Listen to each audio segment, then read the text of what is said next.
Hey there, everyone. This is Randy with the. Let me take these off. I'm here with the. I'm here in my car driving.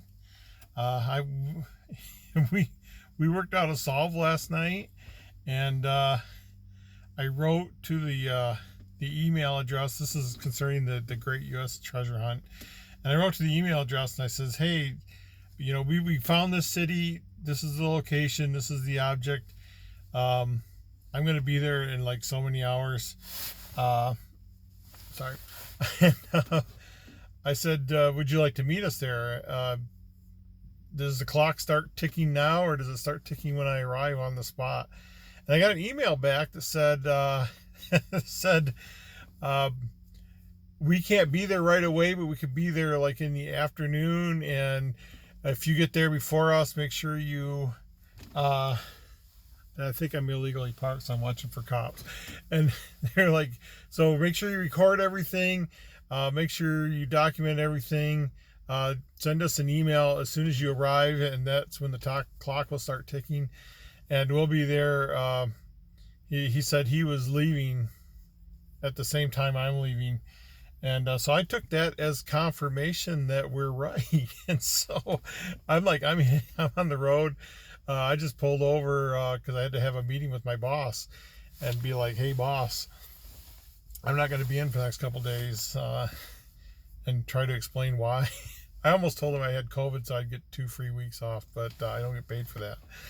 So, yeah, here we go. And I swear, I'm not a religious man, but I swear by whatever gods there are that I'm lying right now. So if you skipped over this part, you're gonna regret it, and you're gonna think that I've actually got to solve. But I did that to make a point. There's been a lot of people.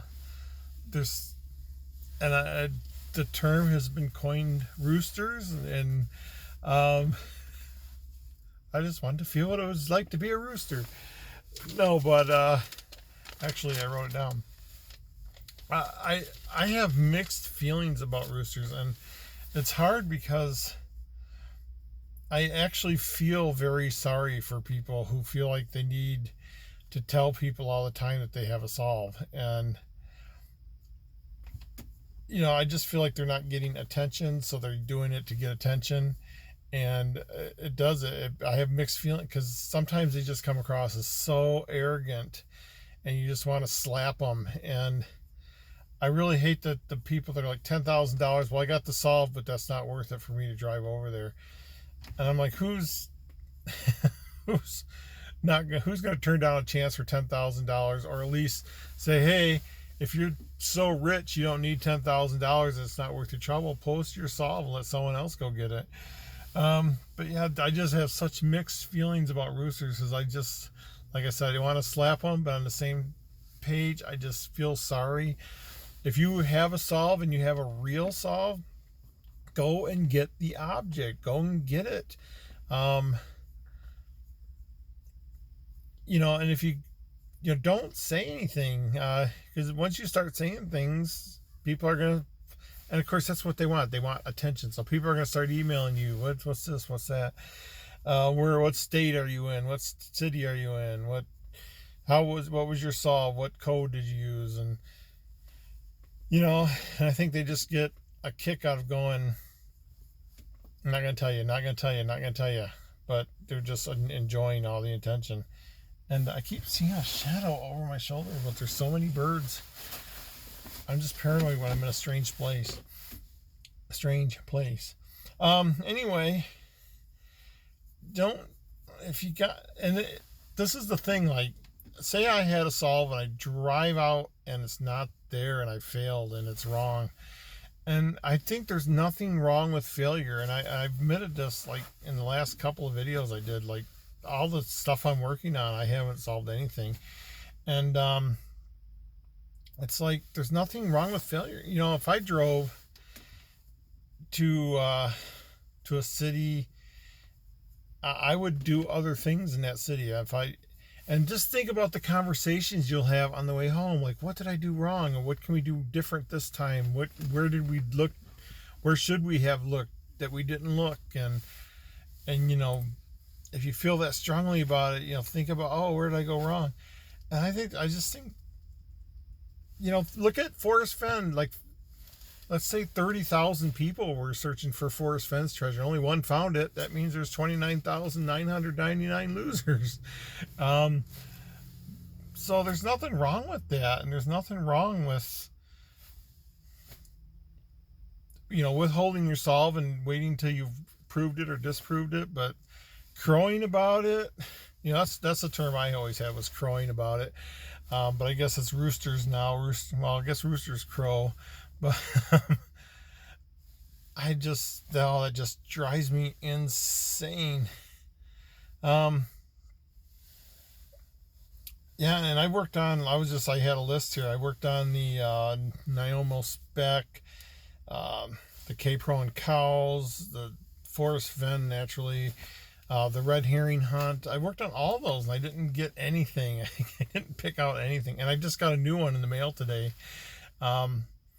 It's one that nobody's talking about. And I'll wait till K-Pro and Cow find it and announce it, because I'm going to tackle it on my own. But yeah, it came in the mail today and it was a lot different than I thought it was going to be. So I'm just like, but I saw in it, this is the same code that Gargasha, I can never remember the name of that. Gargash, it's a little bug. But yeah, I'm working on that one too. And the first thing I saw was, because they start out with a code and they're like, solve this code for the first $1,000. And when I opened this treasure hunt, I'm like, that first code was almost exactly the same, but it was like 10 times longer. So I'm like, oh, so two treasure hunts are using the same code. And I think if I can figure out one, I can figure out the other. So, it's all right to fail and to keep looking. But one of the things I would ask people who are crowing, just say, how many steps was your solve? And of course, now that I'm putting this out, maybe people will start doing this, but like, how many steps are your solve? And it's like the GPS solve. And I'm going to tell you this story. I told it before, but I'm going to tell it again. I was leaving for work when K-Pro and Cow came on and said, man, we've got this great solve, and K-Pro was already up there in Wyoming. And I couldn't listen to it because I was on my way to work. So I called it up on my phone with no video because I'm driving. And it's just sitting on my seat. And all I heard was K-Pro, or not K-Pro, but Cow explaining the solve. And it was 3 steps. And of course he explained it, but it's basically 3 steps. You start at begin. You write out all the numbers. And if there's 2 numbers in a line, you add them together. Those are the 3 things you do. And that's all I heard. And I get to work, and of course at work, I got to check in the nurse's station. And then from the nurse's station, I got to drive all the way around the building. And then I got to go through 2 security checkpoints. And then I got to go down to the basement where I got to go through a bunch of locked doors and turn off the alarms and everything. So it's like a good 10 minutes that I turned it off. And a good 10 minutes before I actually got to my office. And I didn't turn the stream back on or anything. What I did was I sat down and I pulled up Forrest Fenn's poem, and I used his 3 simple rules. I looked for homophones, I looked for numbers, and I wrote them in them next to it. And I started with begin and wrapped around, and then if there was 2 on a line, I added them together. And I didn't even need to go back to see what he had found, because I just used his rules. And they worked for me. And I was like, that's a GPS coordinate. And I could recognize that immediately, because I can, I know GPS in North America, at least like roughly what the numbers are. So I plug it in, and, I got 2, I did it 2 ways. I did it the decimal way, and I did it the minute second way. And I got, using that, you get 2, if you go to that spot in Wyoming, I was like, this is right in the middle, this is right here in Yellowstone. And there was 2 clumps of trees with a clearing in between it. and that, you know, they came to like a point. I don't know if you've looked at a map for this area, and I'm like, one GPS solve puts it right smack in the middle of one clump of trees, and the other one put it right smack in the middle of the other clump of trees. And that's when I jumped on the stream and said, which clump are you in? And I kept looking, and, you know, of course, K-Pro's excited, and she's going on about it, and everyone was ragging on everything. And if you look at the chat log, you probably see me ask that 10 times. Which clump of trees were you in? Were you in the left one, the right one, the east one, the west? You know? And it wasn't like till 2 days later that they finally posted, like, here's a picture and here's a dot, where they actually took the pictures. And the two blazes, I mean, those are old blazes. Those are old wounds on that tree. I could see those being 10 years old. And I think those were the two Omegas. And it just like pointed. Yeah, if I had gotten those GPS coordinates and gone out there and I saw those two, I would have just been drawn to those things like magnets and been like, there's the two, you know, they're blazes, but they're double Omegas. You know, I don't think he carved them to look like Omegas, but they're the double blazes. And I was like, I would have went right to that spot. But yeah, that was the whole point of this whole story, was 3 rules. And you could tell me the 3 rules, and I don't need to even hear what your solve was, but I can get the exact same thing by using the rules. And that's a good code.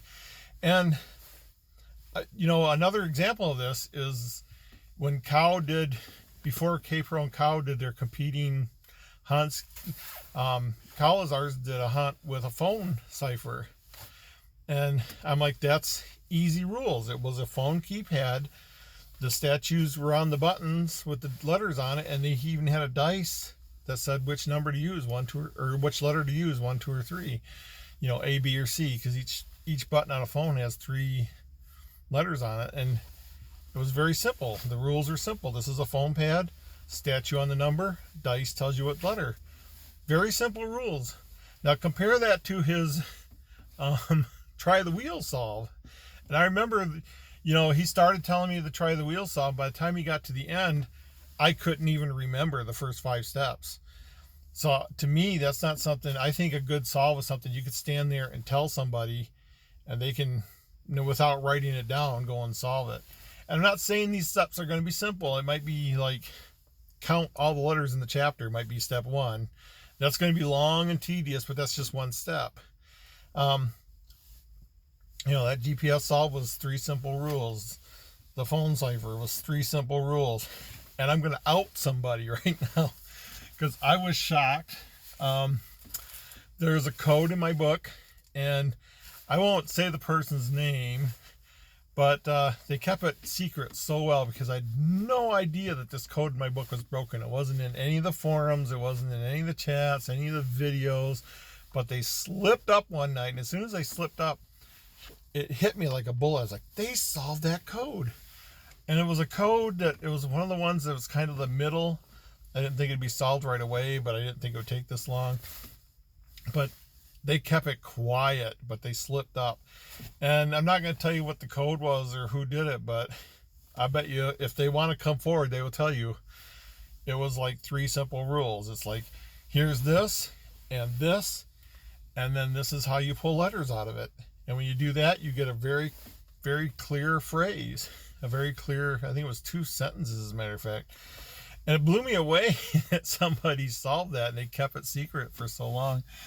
But yeah, they slipped up and mentioned something. I was like, oh, the only way they could have known that was to solve this one block of code. And, you know, it's funny because, like I said, that was 3 simple rules. And all they have to do is tell someone, do that, and da-dot. 3 simple rules, you got a whole message. And that's the way code should be. And I know people are going to counter that with something like AGK's Hunt, where you had a poem and every sentence was something different. And it might have been 23 steps, but you could still tell someone, yeah, this points to the trail. Once you walk on the trail, each line is one step. And you can go through and you can just tell them that. And once you get to the trailhead, and there was other clues that led you to the trail. And, you know, that's why word-based clues are more difficult to me than cipher-based clues, because the word-based clues you got to kind of explain. Yeah, okay, if you read this paragraph, that hints towards this park, and if you read this paragraph, that hints towards this trail. And then the poem like tells you what to look for on the trail. And I have to bring up the 5-hour solve because I bought that book for my friend, and I bought it like after the hunt had been I can't remember, like a month or two. And she let that book set in the wrapping. She didn't even open it for 3 days. And then she opened it and I was at work, and I'd just gone to work. She goes, you know what? I'm going to read this book. And it was a busy night for me. So she's just like sending me ideas, and I'm kind of like going, yeah, okay. And so just all of a sudden she goes, okay, I got it. And I'm like, sure, tell me what you got. And she sent me the trail. She said, you got to walk this trail and you got to go to the spot. And, she even sent me a picture of that damn rock. 5 hours from the time she opened the book. So if we had bought the book on the first day, which apparently somebody did, and I guess it was solved sooner. And I'm a little bit evil, and so is she. And we would have got there, and that trail was closed. I'm pretty sure one of us would have stood by as a lookout, and I would have sent her because she's the one that solved everything. And I said, hey, go get it. I would have sat there watching for rangers or whatnot, and saying, oh no, I got a flat tire, I'm just fixing my tire, or doing something, stalling them, and sending up a flare, hey, don't come back right now because there's rangers here. But yeah, I guess you got to obey the trail signs. Trail said close, and the day it was that morning after she said that, and I was like gung-ho. I was like, this is right, everything you said was right. And it was like that morning that they said, oh, it's been found. And I was like, oh. And then they said they're solved, and they showed pictures. I'm like, that's the same picture she showed me. 5 hours from start to finish. So it's funny because I said, here's this U.S. treasure hunt. You want me to buy you a copy? And she's like, oh, I've already got it, because this was like midnight on opening night.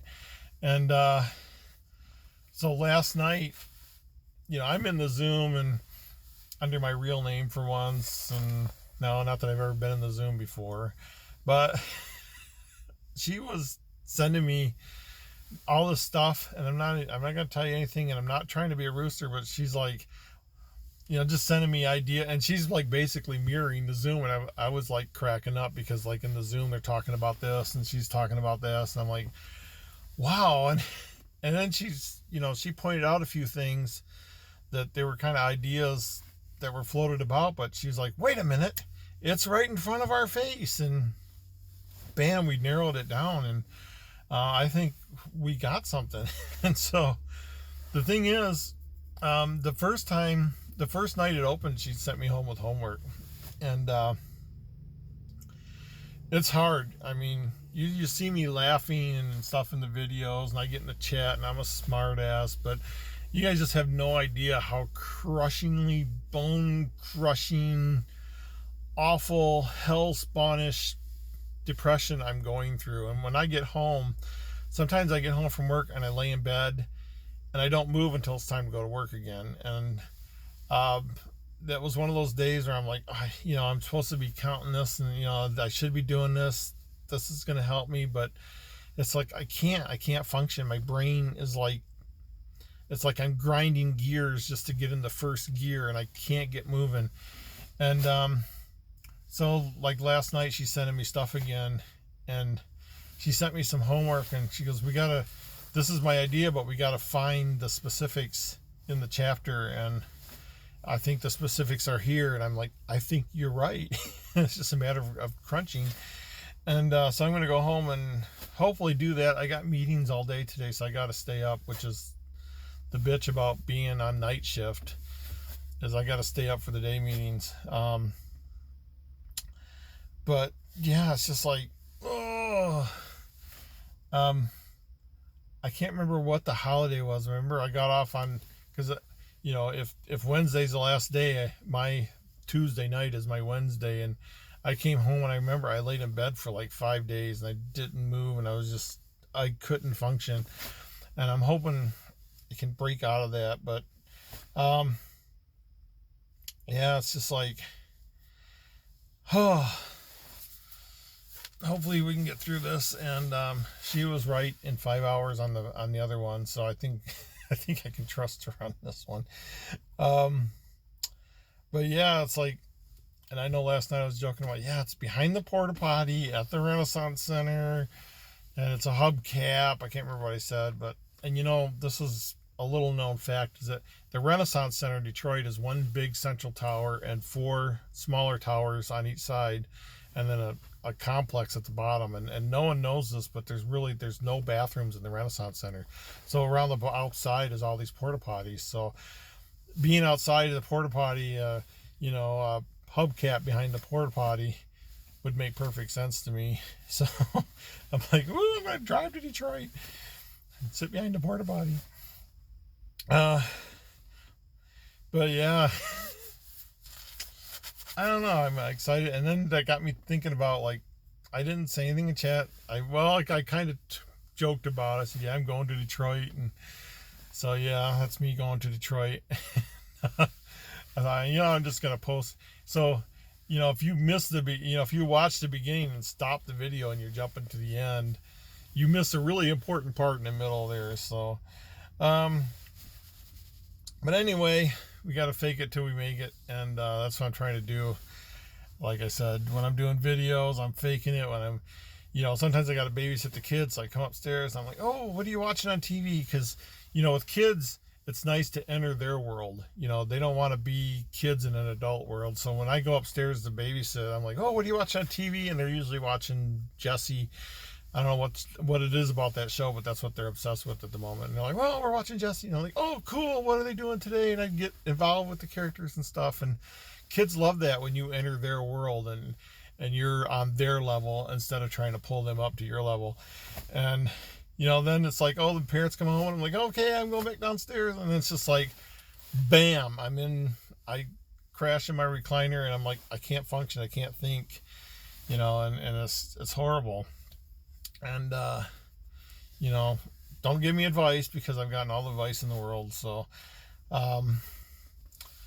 it's just something I got to deal with, and I'm dealing with it in different ways. So, but one of the things I'm doing is I'm trying to keep my mind occupied by doing these things. So that's why I made this video in the car. I had a meeting this morning.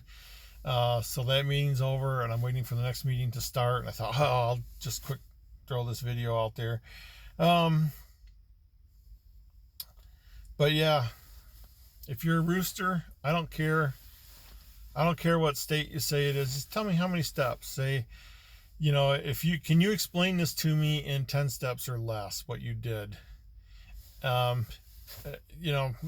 If it's 27 steps and the first 5 steps is so convoluted, I don't know. I can't figure out how some people think sometimes. But I think when the solve is found, it's going to be like 5 simple steps. 4 simple, play fair cipher, and this is how you pull the numbers out, or this is how you pull the letters out. That's 2 steps. Well, even just knowing the name of the cipher, and then this is where you get the information from, and this is the keyword. So it's just very simple step. If you're a coder, if you're, what do they call it? What does K-Pro always call us? Cipher Charlie, coder. See, my brain is just shut down. Code word Charlie. I can't remember what she calls it. But coding Charlie, something Charlie. I can't remember. But but when you're doing that, that's what you think about. You have a knowledge of all these codes, and sometimes you see new code. Like I said, I pulled out this new hunt and I was like, this code is exactly the same as this code that no one can solve. And it looks exactly the same. And so I'm hoping that because that one's longer, the longer code, actually the easier it is to solve, at least to me. And I just think it's going to be a few simple steps. So if you tell me, yeah, I did it in 3 steps and I'm on my way, I'll be more inclined to believe you than if you said, yeah, well, I think it was like 20, or I'm not even going to tell you how many steps. I'm not going to tell you the city and $10,000. I don't even know if that's worth driving over there for. And I'm just like, dude, don't even. Why do you even bother saying stuff like that? Just either, if you on the outside chance you have a real solve, keep your mouth shut, go there and get it, because anything you say might be dropped as a clue. You might slip up and give someone else what they need to finish their solve. And that's what I did that night when they did the Zoom about my clue, and I did the video which broke it open. If I'd not done that video, they might still be working on that, or it might have taken them a lot longer. So keep your mouth shut and just go get it. And if you fail, it doesn't matter. People fail all the time. I mean, there's only one winner in each hunt. That means everybody else failed. So it's not a big deal, and no one's going to look down on that. What they look down on is if you brag and brag and brag. Oh, I know it's in Tampa. It's in Tampa. It's in Tampa. And then, it comes out, oh yeah, it was in Detroit behind the porta potty. Then that's worse than saying, I don't know. I don't like roosters at all. Hate's a strong word. I strongly dislike roosters. That was the whole point of this. So I roostered a little bit at the beginning, but it's a joke. That's a joke rooster. But I'm looking at my notes because this is what I thought about in bed last night. I thought, I'm going to do this video, but I think about these things, and then when it comes time to do the video, I only remember about half of what I wanted to talk about. So I'm just looking here. Yeah, I about covered everything. So, and hopefully the post office is open now. I got so many things I got to do today, and hopefully everything will be done by about 1 o'clock, which I'll be out cold until it's time to go to work. But I'm on my way to Detroit. If you're watch the beginning of this video and you jump to the end, I'm on my way. Yeah, not to Detroit. I'm not going to tell you where I'm going, but it's Detroit. And Renaissance Center, porta potty, hubcap. That's all I need to know, and I'm going to get it. So you all take care.